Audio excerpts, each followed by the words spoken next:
Assalamualaikum warahmatullahi wabarakatuh.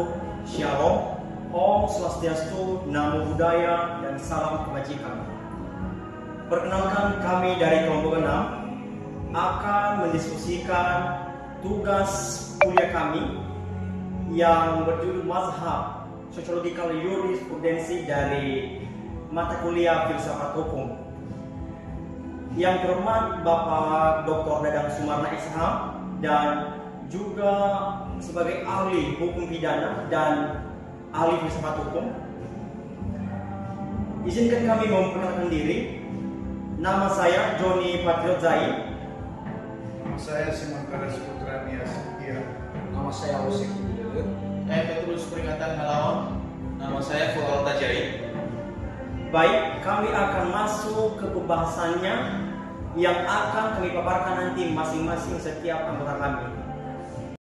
Baik, saya akan menjelaskan pengertian sosiological jurisprudensi, di mana secara konseptual sosiological jurisprudensi bertolak dari gagasan bahwa hukum yang berlaku di masyarakat tidak selalu identik dengan hukum yang tertulis di dalam peraturan perundang-undangan. Dalam praktiknya, seringkali terdapat jarak antara law in the book, hukum sebagaimana yang tertulis, dengan law in the action, hukum sebagaimana yang benar-benar berlaku di masyarakat. Aliran ini berupaya mempelajari hukum dari dua sisi, di mana sisi yang pertama itu bagaimana hukum secara formal diatur dalam teks peraturan, dan yang kedua itu bagaimana hukum itu diterapkan, dipatuhi, atau bahkan diabaikan oleh masyarakat itu sendiri. Sehingga dalam pendekatan ini, hukum tidak dipandang sebagai sesuatu yang kaku, melainkan bersifat dinamis dan berinteraksi secara langsung dengan struktur sosial, budaya, dan nilai-nilai yang dianut oleh masyarakat. Mengapa pandangan ini muncul? Pandangan ini muncul sebagai respon terhadap keterbatasan aliran positivisme hukum, yang menilai hukum semata-mata sebagai norma tertulis tanpa mempertimbangkan realitas sosial. Dalam kenyataannya, hukum yang tertulis dalam peraturan perundang-undangan seringkali tidak dapat berjalan efektif di masyarakat karena beberapa alasan.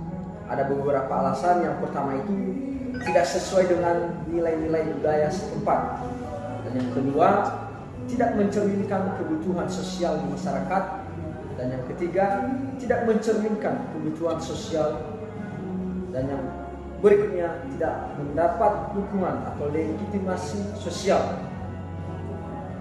Berikutnya lagi terjadi ketimpangan antara aturan formal dan aturan yang real. Sebagai contoh, saya akan memberikan salah satu contoh di mana di dalam hukum pidana perbuatan mencuri itu jelas dilarang. Namun di dalam masyarakat tertentu, anak kecil yang mencuri makanan karena kelaparan bisa saja dimaafkan tanpa diproses secara hukum. Dan yang contoh berikutnya, undang-undang tentang upah, di mana telah ditetapkan secara nasional, tetapi di beberapa daerah masih ada perusahaan yang masih membayar upah itu di bawah standar karena adanya kesepakatan informal atau kelemahnya pengawasan. Kondisi semacam ini menunjukkan bahwa hukum formal tidak selalu selaras dengan hukum yang hidup di masyarakat atau biasa disebut dengan living law. Oleh karena itu, sosiological jurisprudensi menuntut agar kajian hukum mempertimbangkan bagaimana hukum itu berfungsi secara nyata di masyarakat. Secara keseluruhan, sosiological jurisprudensi memberikan pandangan yang lebih komprehensif tentang hukum.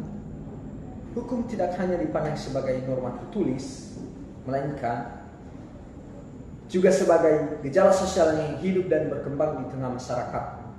Aliran ini menekankan pentingnya hukum yang bersifat adaptif, humanis, dan mampu menjadi instrumen keadilan sosial. Dalam konteks Indonesia, pendekatan ini relevan untuk mendorong lahirnya sistem hukum yang tidak hanya taat pada prosedur saja, tetapi juga berorientasi pada nilai-nilai kemanusiaan dan kebutuhan sosial masyarakat. Baik, saya akan masuk ke pembahasan kedua. Mengapa mazhab sosiologikal muncul dalam filsafat hukum? Mazhab sosiologikal muncul sebagai tanggapan terhadap keterbatasan mazhab sebelumnya. khususnya mazhab hukum alam atau naturalis dan mazhab hukum positif atau positivitas. Keduanya dinilai gagal dalam menangkap kompleksitas hubungan antara hukum yang realitas sosial dan berkembang pesat, terutama di masa perubahan besar seperti revolusi industri, perkembangan kota modern, dan transformasi masyarakat. Mazhab sosiologikal lahir sekitar abad ke-19 dan awal abad ke-20, ketika dunia barat mengalami perkembangan sosial ekonomi yang pesat. Munculnya berbagai masalah sosial seperti ketimpangan ekonomi, eksploitasi buruh, kemiskinan urban, dan perubahan struktur keluarga serta masyarakat, menimbulkan kebutuhan akan pendekatan hukum yang tidak hanya bersandar pada teks hukum semata, tetapi juga memperhitungkan kondisi masyarakat yang nyata. Pada saat inilah pendekatan sosiologis terhadap hukum mulai berkembang. Mazhab ini dipelopori oleh tokoh-tokoh penting seperti Roscoe Pound, Eugene Ernst, dan Leon Dewey.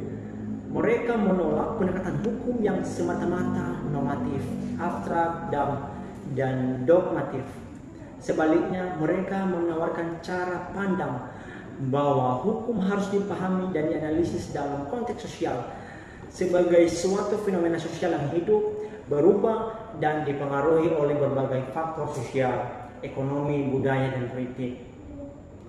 Kritik terhadap mazhab sebelumnya. Yang pertama, mazhab hukum alam atau naturalis. Mazhab ini memandang bahwa hukum berasal dari moralitas universal dan akal manusia. Kelemahannya cenderung idealis dan tidak memperhatikan kenyataan empiris dalam masyarakat. Yang kedua, mazhab hukum positif.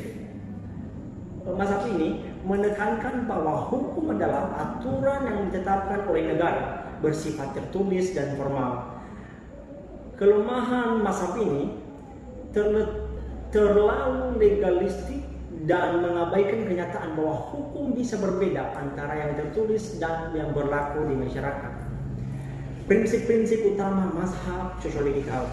Yang pertama, hukum sebagai gejala sosial.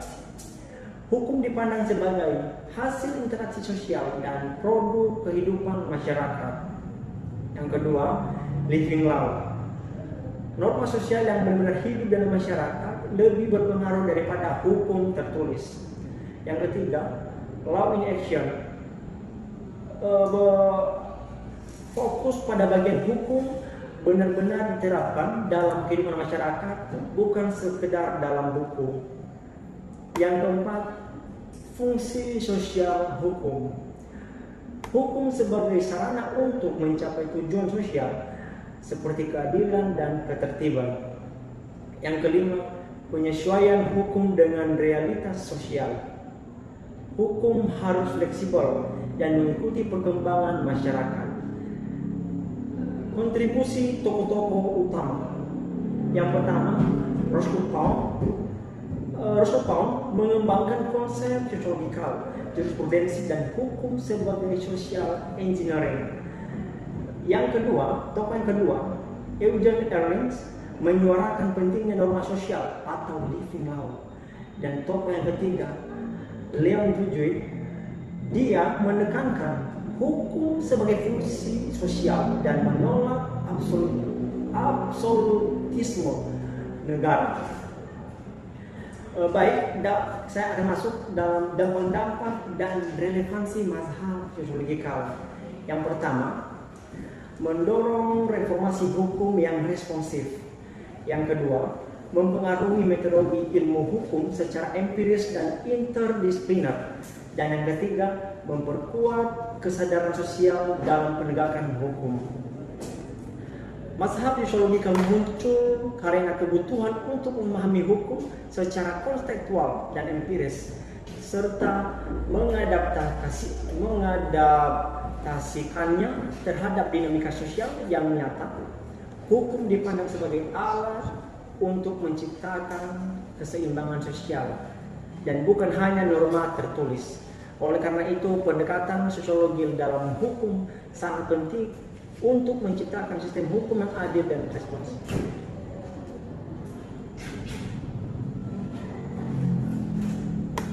Ya, melanjut dari pembahasan sebelumnya, di mana perubahan masyarakat yang cepat dan tuntunan terhadap hukum yang adaptif, perkembangan masyarakat modern dewasa ini mengalami perubahan yang sangat cepat, baik dalam aspek sosial, ekonomi, budaya maupun teknologi.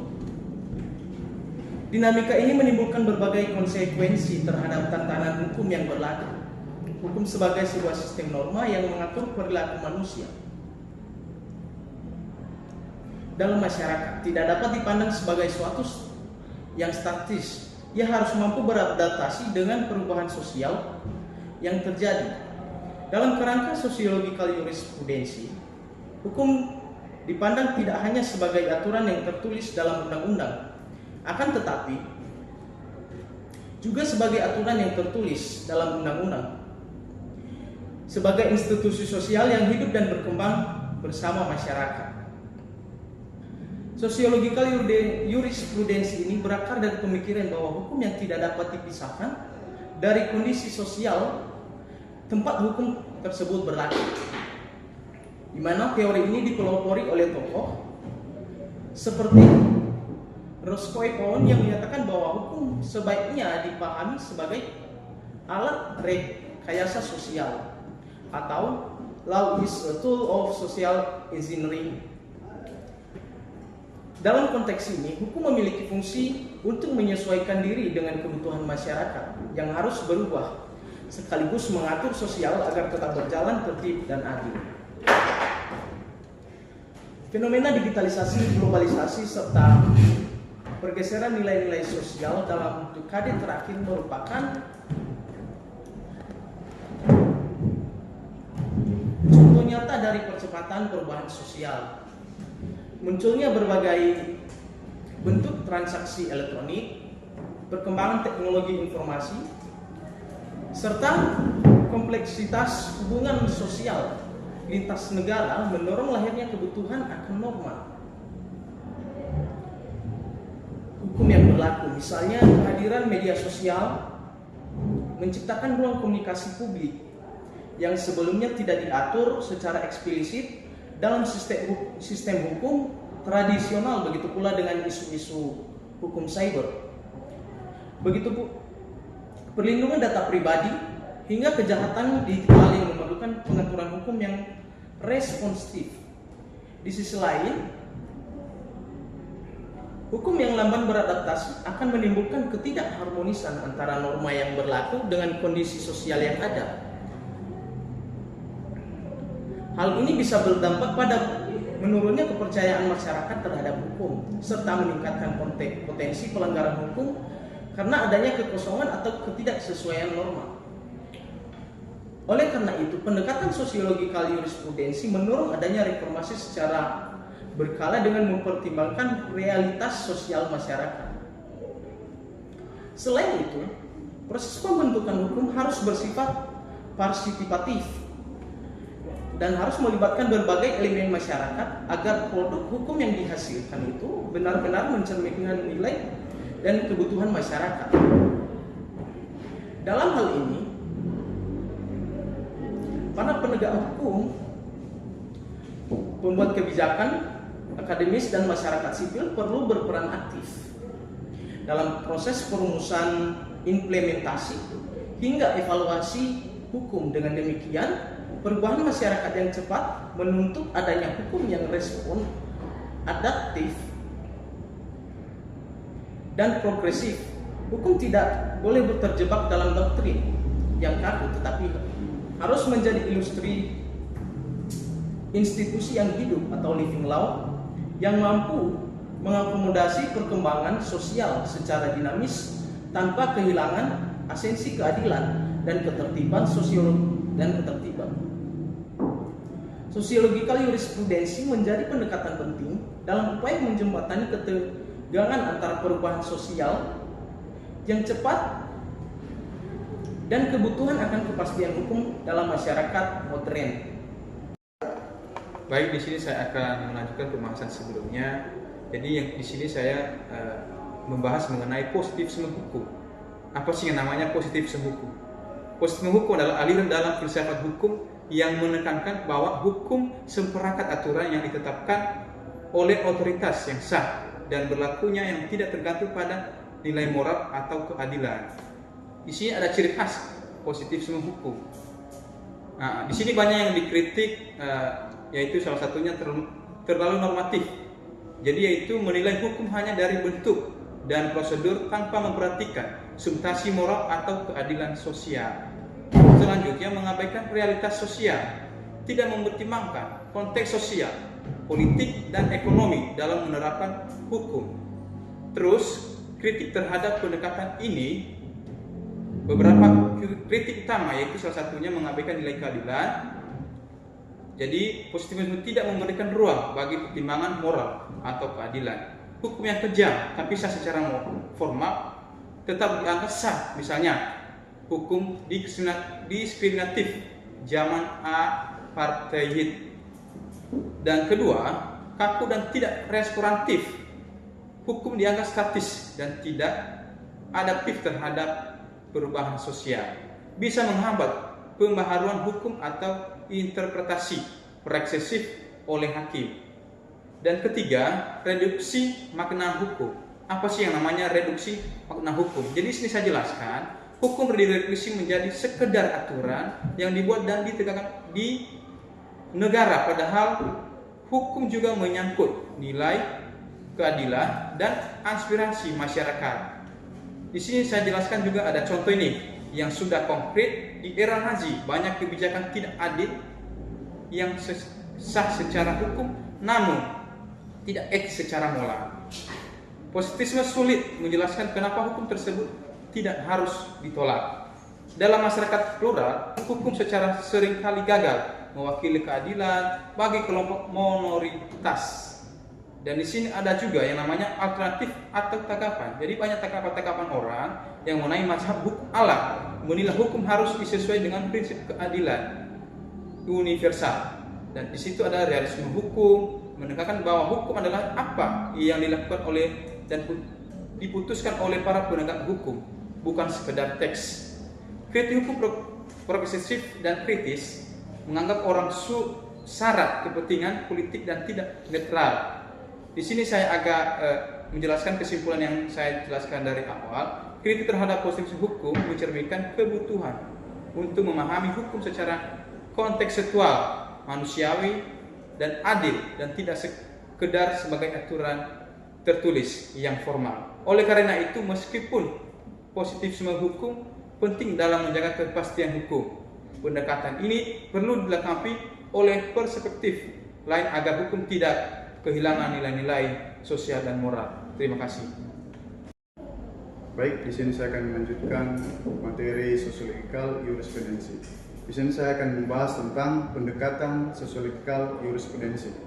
Pendekatan sosiologikal jurisprudensi adalah salah satu aliran pemikiran dalam filsafat hukum yang menekankan pentingnya mempelajari hukum dalam konteks masyarakat. Tokoh utamanya adalah Ross Palm, seorang ahli hukum asal Amerika Serikat. Menurut Palm, hukum harus dilihat sebagai alat kontrol sosial untuk mencapai ketertiban dan keadilan dalam masyarakat.